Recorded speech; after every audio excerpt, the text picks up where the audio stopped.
So we're going to start off with this gray wig that I purchased from Amazon. And I have this green spray I got from Party City. It was $3.99. I'm going to go ahead and spray that wig. I have this Moran Barrier Spray that I'm going to spray on my face. And then go over top of that with this primer by First Aid Beauty.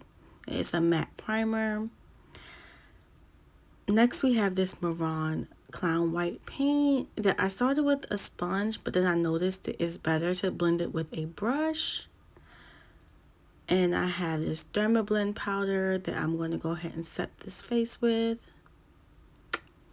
And I'm just going through and blending my paint out a little bit more. And now we're using the Crayon Case Matte Book. We're using the greens to do my eyebrows. And I used all three greens, starting with the darkest at the tail and going in with the lightest at the front of the brow.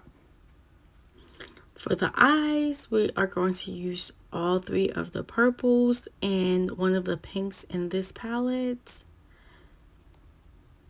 And if you haven't noticed, we are doing Beetlejuice. I am going to go ahead and take some green eyeshadow and put it around my edges to contour with. And I do go back in and blend it out with some brown. And then I diffuse it with that stippling brush and a little bit of white paint so that it all kind of blends together in the end. And I do the same thing for the purple eye.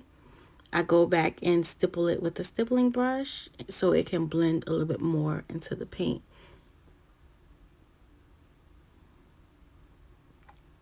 And now I have this glitter that I got from Cutie Pop Glitter. And I'm going to go ahead and apply that to my lid. And I'm using the Crayon Case Blackboard lipstick.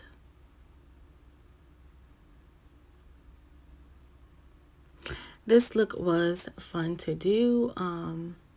It took me maybe about 2 hours to do because I was kind of getting lost in it. But I was like, I'm going to keep going, and I really loved how it turned out. If you guys do recreate this, show me, let me know. I would love to see it. And this is the final look that is all for this video. Don't forget to like, comment, and subscribe, and I'll see you guys in my next one.